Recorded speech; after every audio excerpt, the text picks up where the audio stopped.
What if everything you thought you knew about the Bible, that it's a holy book full of divine command, what if that isn't the whole story? Imagine a second, it's something stranger, maybe, even? What if it's less about worship and more like a hidden code, a kind of manual for changing reality? Today we're doing a deep dive into a really fast presentation called What If the Bible Never a Holy but a Hidden Quiet Fact? And our mission here is to pull out the surprising idea to help you maybe uncover a deeper, found way of looking at one of the world's influential. We're going to look at these claims that the Bible is packed with weird patterns, numbers, cryptic bits, stories that just don't quite standard narrative. It is a pretty radical idea, you have to admit. It steps away from just faith in commandments.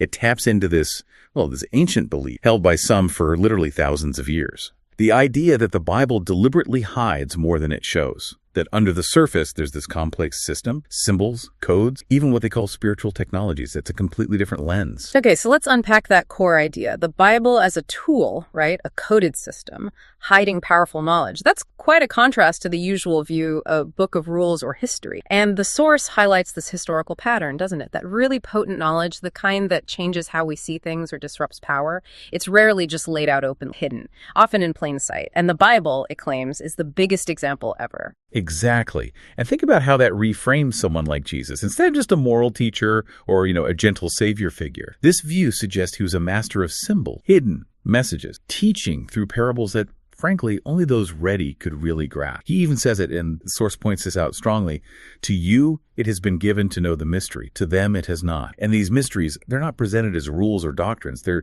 secrets meant to awaken those ready to hear them. So if Jesus was using code, what does that imply about the miracle parable, the whole structure? Well, it suggests they're not just religious history anymore. They start to look like, encrypted instructions, like rituals disguised as simple stories, cosmic laws tucked away beneath verses we think we know. It's like a giant puzzle. Right, and this is where it gets really interesting for me. The idea about the miracle, that they weren't meant as external magic tricks to impress, but coded lessons about what happens inside you. Let's take the first one, turning water into wine. How does this perspective decode that? Okay, so water. Symbolically, it often represents the self, the raw, unformed, maybe unconscious part of you, potential, but not yet realized. Okay, the basic stuff. Right. And wine. Wine is transformed water. It takes time, pressure, fermentation. So it represents awakened awareness, higher perception, inner power. So when Jesus turns water into wine, it's not just about saving a party. It's a demonstration. The first step in inner transformation. The message being, you can't reach higher consciousness staying as you are. The old self, the water, has to become something new, the wine. That makes sense and connects to that other saying, right? About wineskins. Exactly. That warning most people skip over. No one pours new wine into old wineskins.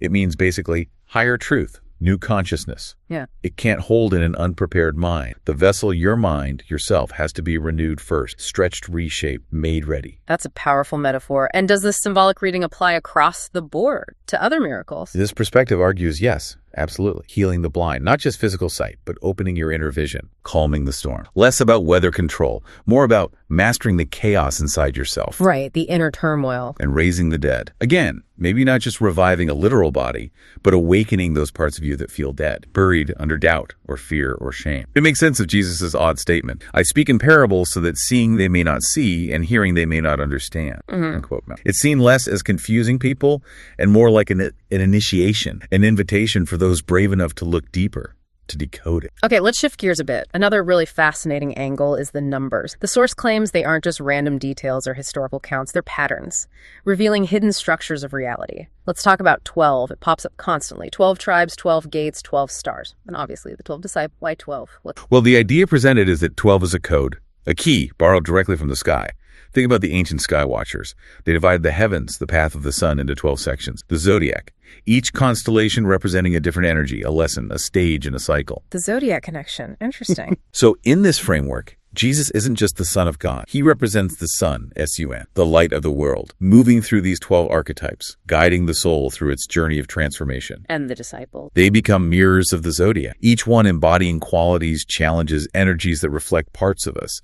Peter is the rock, the foundation. Judas is the shadow, the betrayal we all face within. John as pure awareness, maybe. They're not just historical dudes, they are aspects of you. Aspects of the human psyche. Exactly. And this pattern isn't unique. Think ancient Egypt Ra, the sun god, sails across the sky, descends into the underworld, rises again. It's that same cycle. Light, descent, death, rebirth. The gospel story, seen this way, becomes a map of an inner journey, not just a biography. Okay, that's 12. What about 7? That's another big one. 7 days of creation, 7 seals, trumpets, spirits of God. The menorah has 7 branches. Right, 7 is seen as reflecting the natural order of the cosmos, as the ancients perceived it. If you looked up without telescopes, you'd see 7 celestial bodies moving differently against the fixed stars.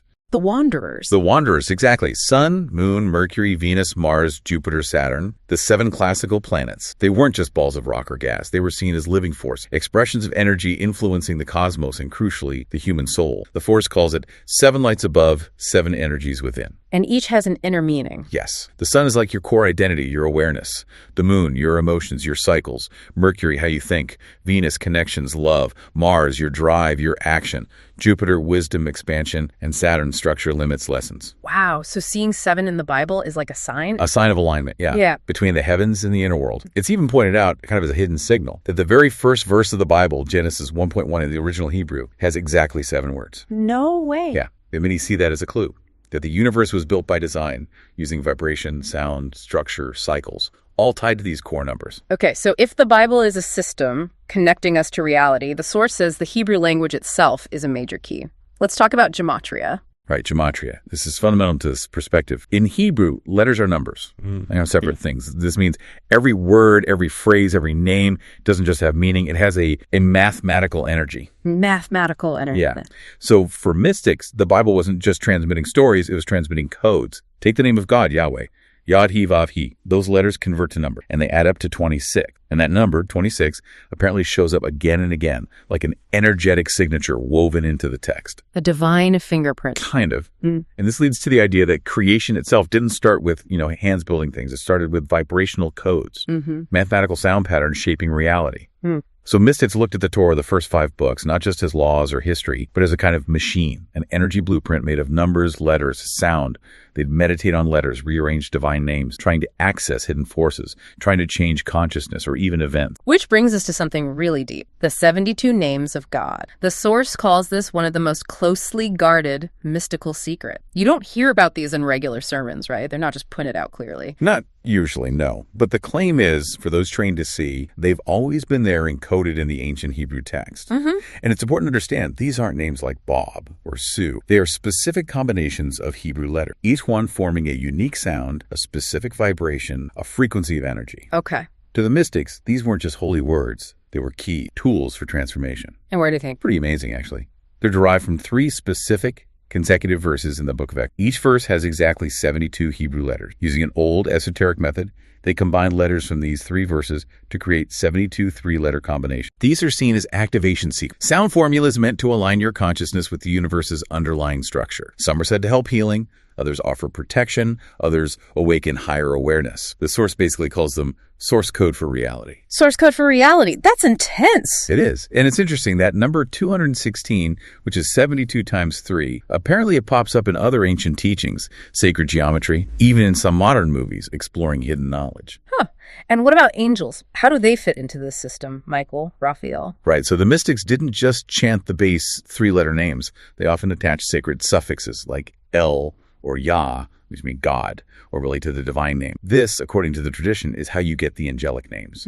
Michael, who is like God, becomes the embodiment of divine protection. Raphael, God heal. Gabriel, strength of God. But the key insight here is that angels aren't seen as external beings with wings necessarily. They are inner pattern, aspects of your consciousness that you can activate. So invoking Michael isn't praying someone outside. It's awakening the protector within you. Calling Raphael is engaging the healer inside you. I see. Activating potentials within. Exactly. And the system has a flip side. Just as there are 72 divine names or angelic forces, mystical traditions also speak of 72 opposing forces, demons, you might say. But again, not necessarily monsters with horns, more like symbols of inner chaos, fear, addiction, unintegrated parts of ourselves, our shadow side. This whole perspective really changes how you'd look at the big stories. Let's take Jesus' death and resurrection. Traditionally, it's the ultimate miracle, proved divinity, promises salvation. How does this coded view interpret it? Well, it doesn't necessarily deny the traditional view, but it adds this powerful other layer. The resurrection isn't just a one-time historical event. It's a pattern, a process that happens inside you, potentially every day. A pattern. How so? It mirrors the sun, the most fundamental cycle we know. Rises, brings light, descends into darkness, returns at dawn. Ancients were deeply attuned to this. So when Jesus says, I am the light of the world, maybe it's not just poetry. Maybe he represents that light within you, the part that rises, falls into darkness, and rises again. So the cross. The cross becomes a symbol of transformation. The crucifixion is the sunset, the death of the old self, the ego built on fear and illusion. Okay, burial. That's the dark, the unknown, the time of surrender, maybe uncertainty. And the resurrection itself. That's the dawn, the emergence of the new self, awakened, expanded, alive again. Wow. So it's a personal blueprint. Exactly. It suggests this pattern plays out in us constantly. Every time we face a loss, a crisis, a major change, every time we let go of old beliefs, old fears, old versions of ourselves, and then emerge, hopefully with deeper awareness. The resurrection in this light is a spiritual process. It's available to anyone willing to go through that descent and dark. That really makes you think about our own lives, the cycles we go through, the little deaths and rebirths. It really does. Okay, what about the nativity, the birth story, specifically that mysterious star guiding the Magi? Ah, the star. What's fascinating here, the source points out, is who followed it. It wasn't kings exactly, or the local religious leaders. It was the Magi, described as foreign mystics from the East, specifically astrologers. Astrologers. Right. And the source asks that provocative question. If astrology was evil, why does the Bible open the story of Christ's birth with astrologers following a star? Good question. The answer, from this perspective, lies in that ancient principle. As above, so below. The stars weren't just pretty lights, they were signs. Messages woven into reality's fabric. Divine events, they believed, happened in alignment with the cosmos. Jesus' birth wasn't random. It was part of this rhythm, a celestial alignment marking the beginning of a new cycle. And the baby in the manger Symbolizes the sun, the light returning, the soul awakening after darkness. The Bible, seen this way, encodes this cosmic journey everywhere. The 12 disciples mirroring the 12 Zodiac signs, the 12 tribes. It all connects back. The Magi knew something huge was happening, not by reading scripture necessarily, but by reading the sky. Okay, so pulling all these threads together, gematria, numbers, symbols, inner transformation. What's the ultimate conclusion from this source about what the Bible is? The conclusion is pretty mind-bending. It argues the Bible isn't just stories or morals. It's something far more complex. It calls it an ancient interface designed to connect human consciousness with the hidden forces of reality. Like a spiritual operating system disguised in plain sight. A spiritual operating system? Wow. How would that even work? Well, think back to Genesis. Creation starts with God said, words, sound, vibration, not hammers and nails. Right. So things like the Psalms, maybe not just poetry or comfort prayers, maybe they're activation scripts.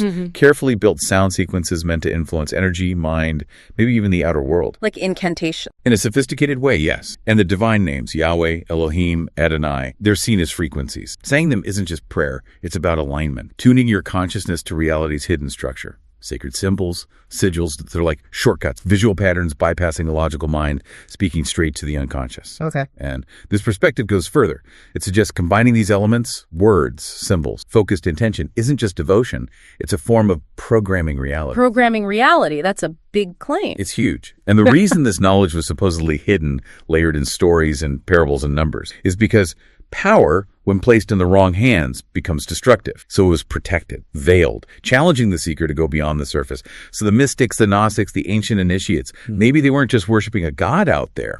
Maybe they were activating the divine blueprint inside themselves. Angels were potentials within. Demons were the unintegrated shadow. Heaven and hell weren't places, but states of being accessible right here, right now, inside you. So wrapping this up, what does this mean for you, the listener? Someone may be approaching the Bible or any sacred text looking for deeper meaning. This view is provocative, says the Bible never asked for blind obedience. It dared you to awaken, to decode the layers, trace the symbols, speak the names, and reclaim this forgotten idea. You were never meant to worship the divine. You are meant to become it. It reframes it completely. Yeah. It suggests it's not a leash, but a tool, not a prison, but a map, a system for transformation, for aligning with reality itself. So the final question, I guess, the one this source leaves you with is, are you ready? Are you ready to approach it like a code breaker? A seeker looking for the truth that maybe, just maybe, the divine isn't out there somewhere, but has been inside you all along, just waiting to be unlocked.